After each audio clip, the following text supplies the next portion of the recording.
Welcome, everybody. Today is another day where we can positively change your outlook on life. You're listening to Reflect and Redeem, episode 105. I am your host, Mentor Mel. Today's episode will be looking at the government shutdown from an entrepreneur standpoint.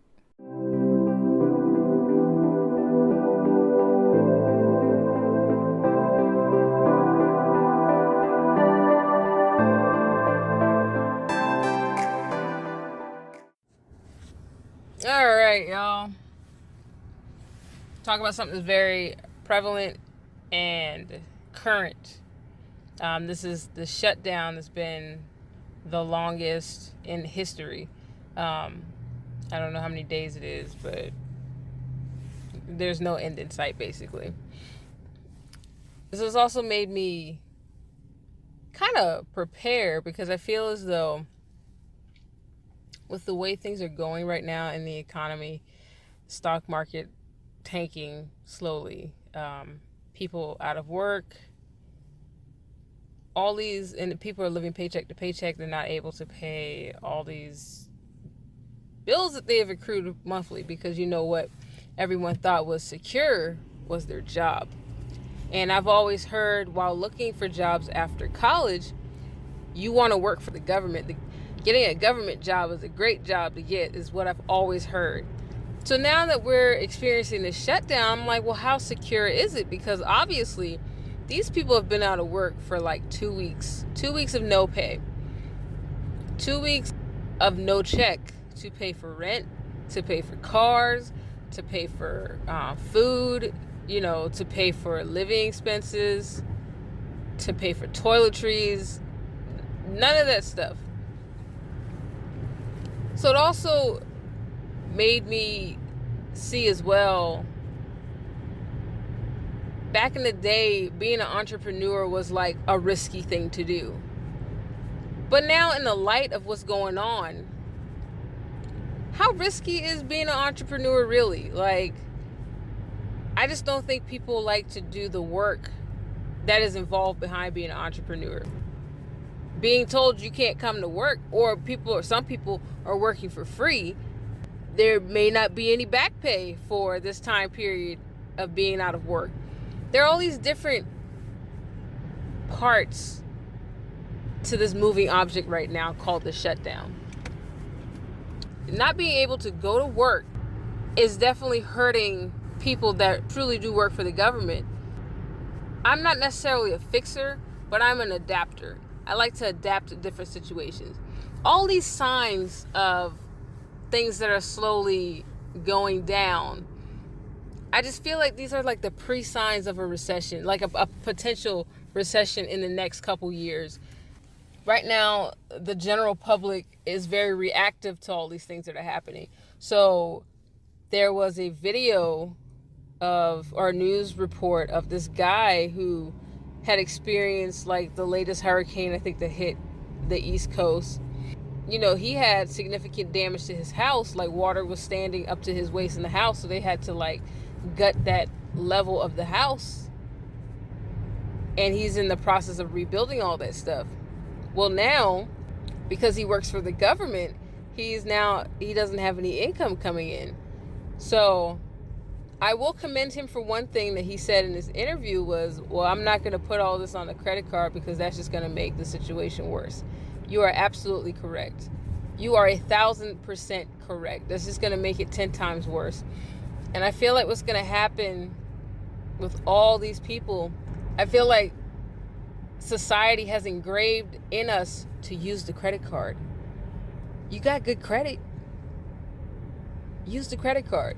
So when we use this credit card and now our income is shot and we don't have our paycheck anymore, now those interest rates are going to hurt us. They're going to kill us in the long run.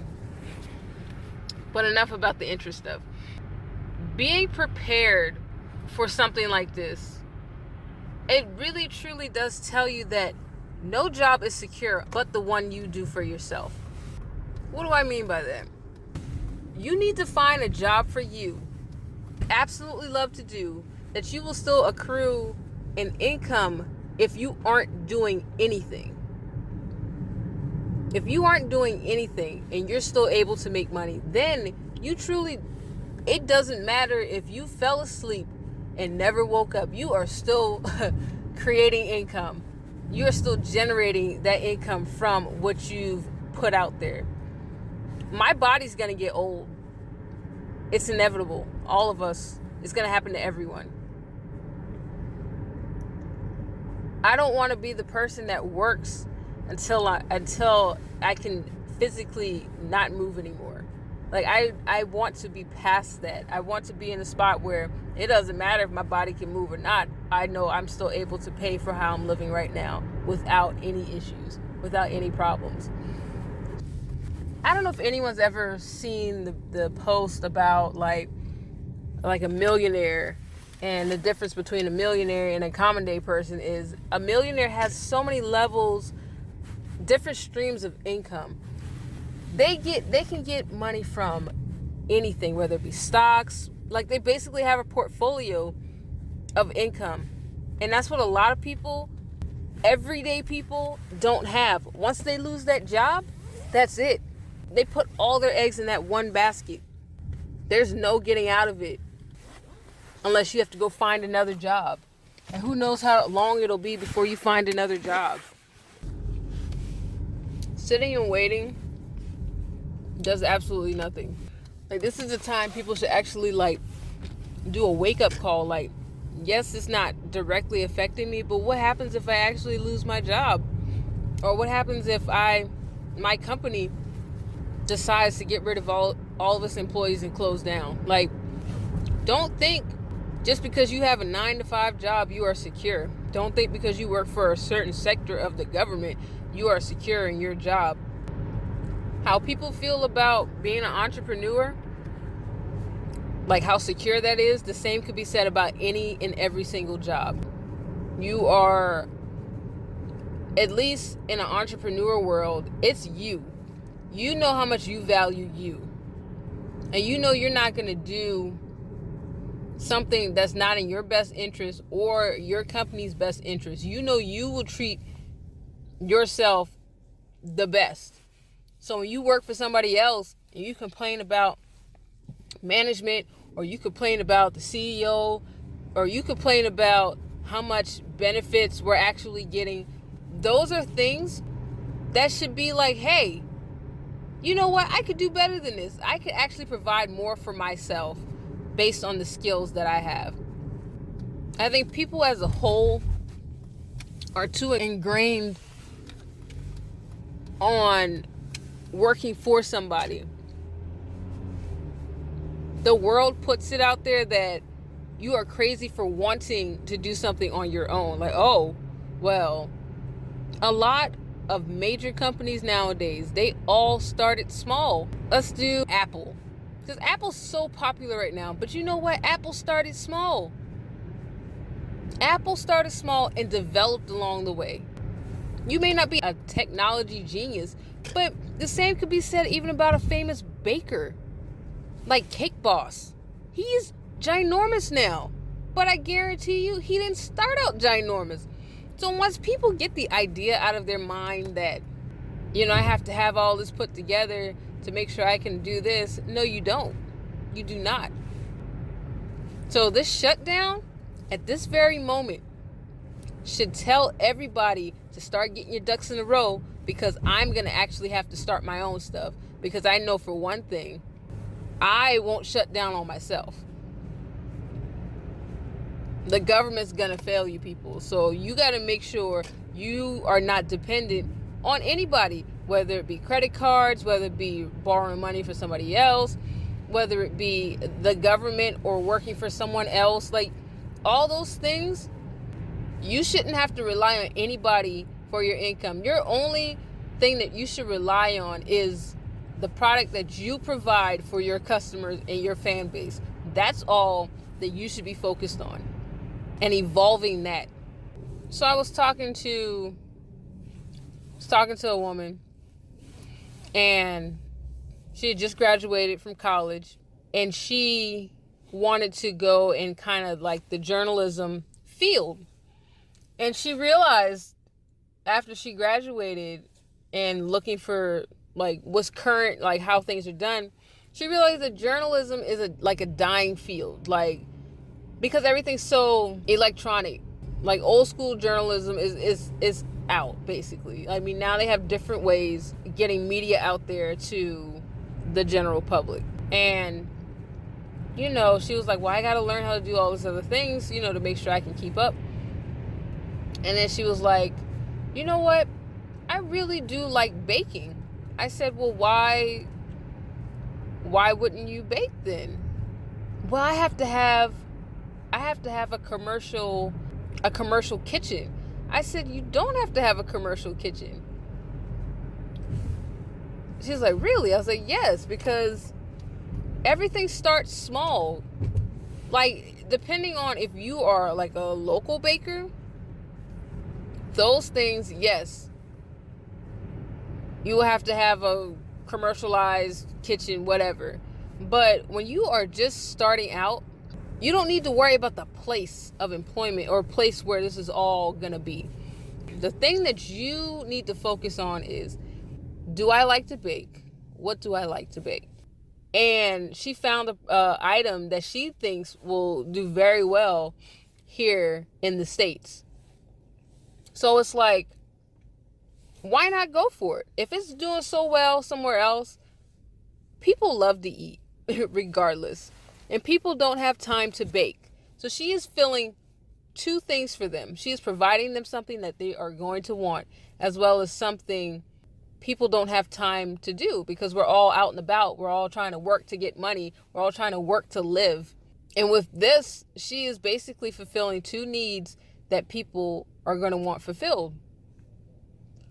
So with her realizing that baking is a thing that she can do from her house, from her home, that itself should be kind of like an eye-opening thing. Like, oh, well, I don't really have to find a job. I can definitely work for myself. Yes you can. Yes. The problem is people don't want to do the research to figure out how to do it, or they feel dumb about their idea, or they feel dumb about their dream. I'm like, it's your dream. It's what you want. I feel like a dream is not far from reality. If you can mentally come up with it in your mind, why can't you physically do it? Who says you can't do it?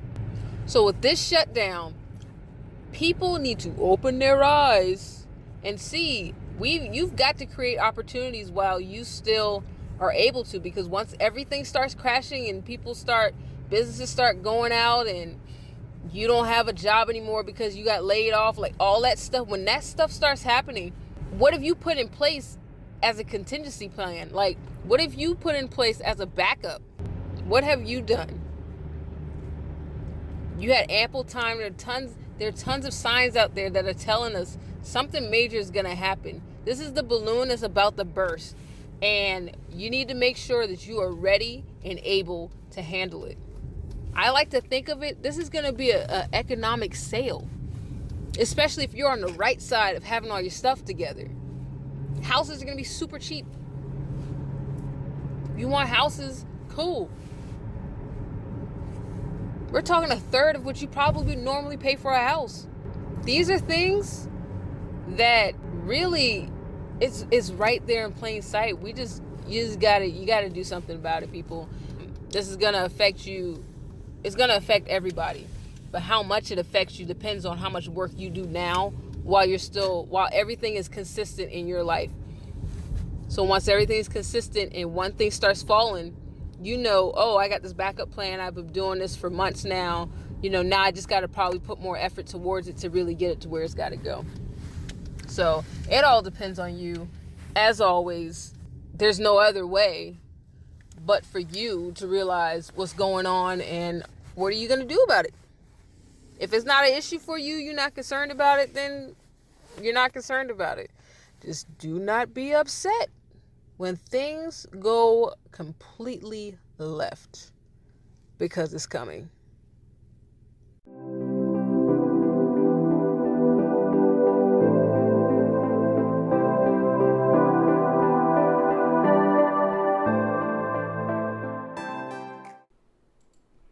Thank you guys for listening to this podcast. I hope this really motivates you to really pursue something that you're passionate about.